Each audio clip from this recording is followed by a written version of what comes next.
Hello and welcome to another video on the Lighting Workshop YouTube channel with me, Charlie. I'm a freelance LD and all-round lighting nerd. And in today's video, we are going to yet again scratch a subject which I don't think is really talked about as much when it comes to the learning material. And perhaps if you're not as much of a seasoned user of EOS, you may not even be familiar with. I'm going to try and keep this as compressed as I can within reason. We are using the same show file as from the previous video. So if you saw the previous video, which we were looking at, which was modifying effects in live, you can go back on that video if you're curious about that subject. It's not in any way associated with this video, but it's the same show file. We're not going to do any recording of cues either. We are currently in Q1, which is what we are looking at right now, and I can just prove that. There we are. All that's in here really is a few effects, some cues, and 4 moving heads in the patch.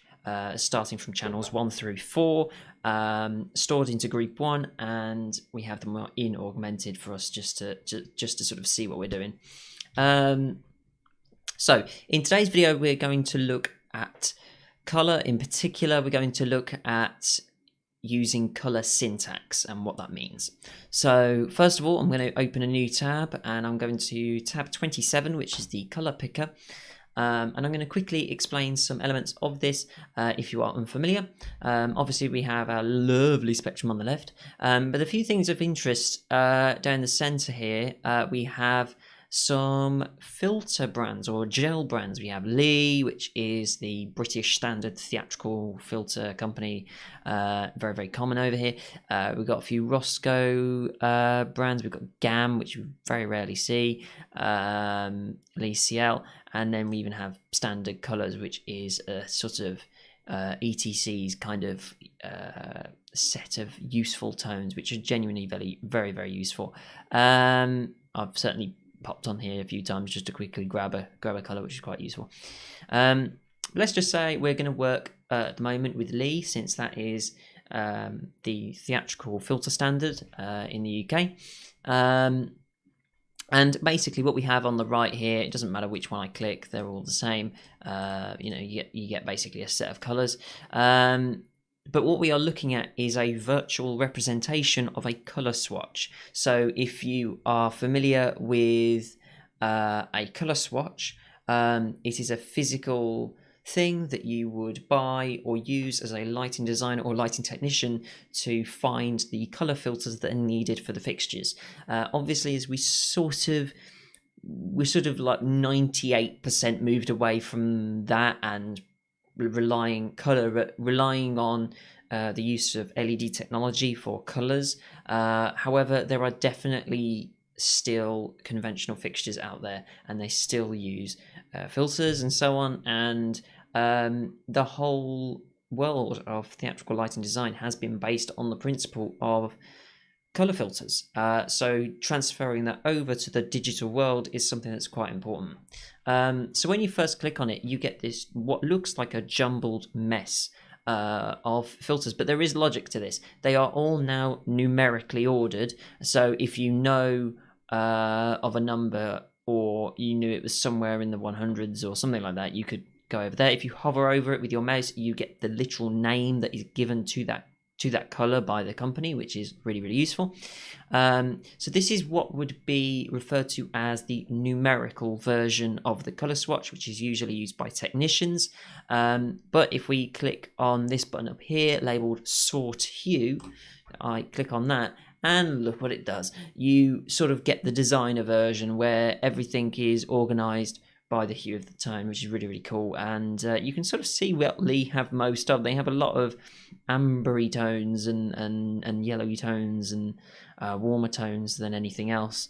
That's to be expected, really. But nonetheless, so that's what that is. And basically the way this works is I can grab a fixture or a group, and I can literally tap on a color, and that color has now been applied to those fixtures, and I can store that information as I normally would in the desk in a queue or a sub or whatever it is you're doing.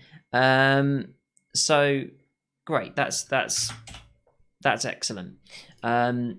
And also, by the way, if you're wondering what all these lovely dots are, these dots will show the location of each filter from that brand or gel set in the spectrum. So if I click on, let's say, what should we go for? Let's go for Roscoe E-Color. If I click on that, you get all the dots of Roscoe E-Color represented on the spectrum with all the little dots. So you can sort of see where things are, which I think is really useful. And I'm going to hop back over to Lee. So yeah, we get some really great functionality out of this. Now, let's take this one step further. As I mentioned before, we're going to look at color syntax, and that means typing. No touching the touchscreen, no clicking.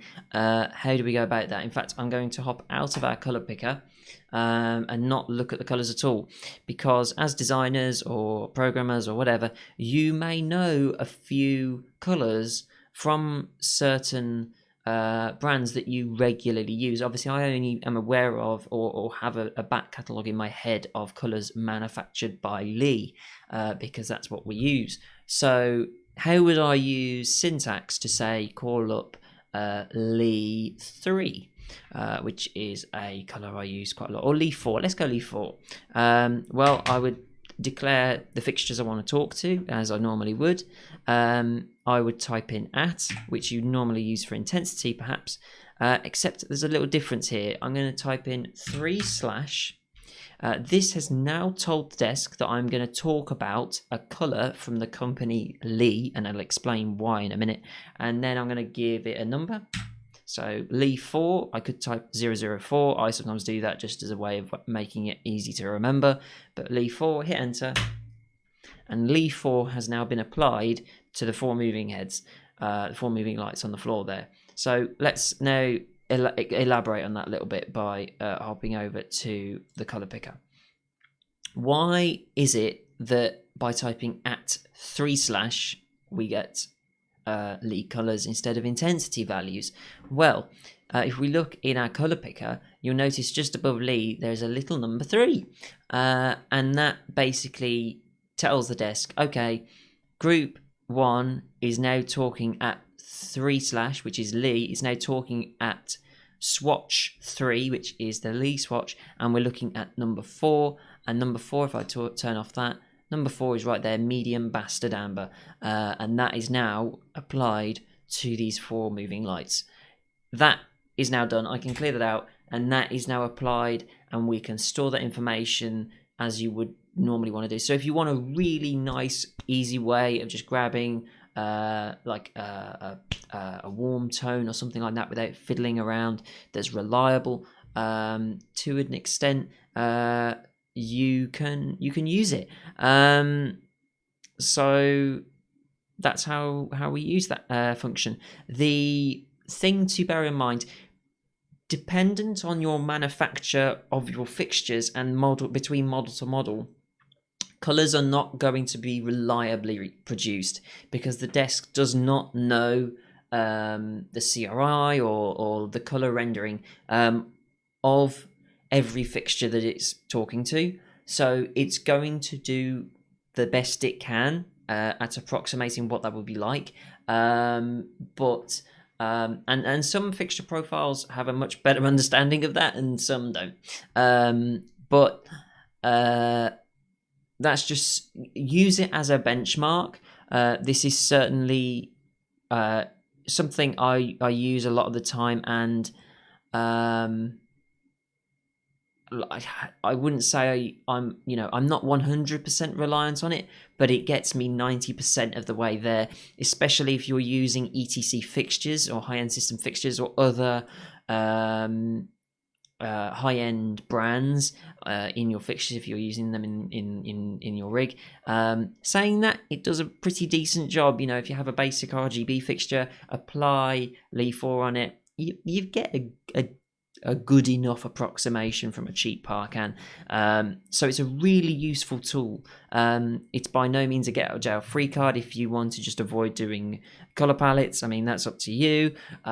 But it can be useful, and in fact it is useful, and it's constantly something I use whenever I'm on the desk.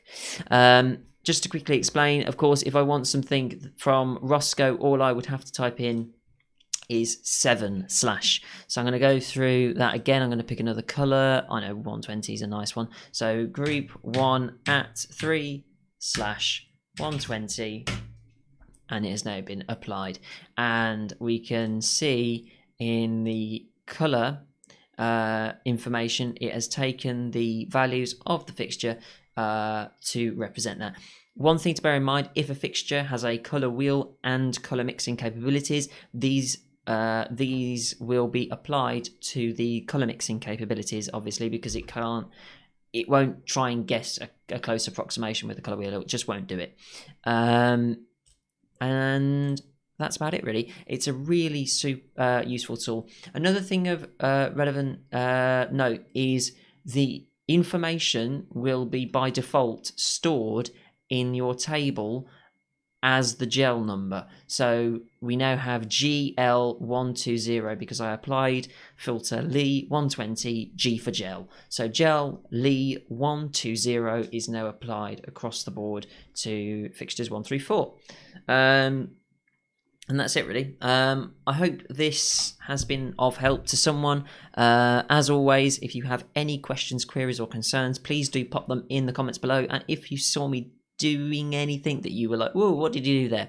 Then just ask. This is just a way of me lubricating my brain, sharing some bits and bobs that I think people perhaps should know about, and also just a bit of fun. Anyway, thanks for watching. I hope you enjoyed it. At some point, I do intend to, hopefully, if they get enough traction, make some more edited videos so you don't see all of this gumph. But nonetheless, I hope you enjoyed it. Thank you very much. I've been Charlie. See ya.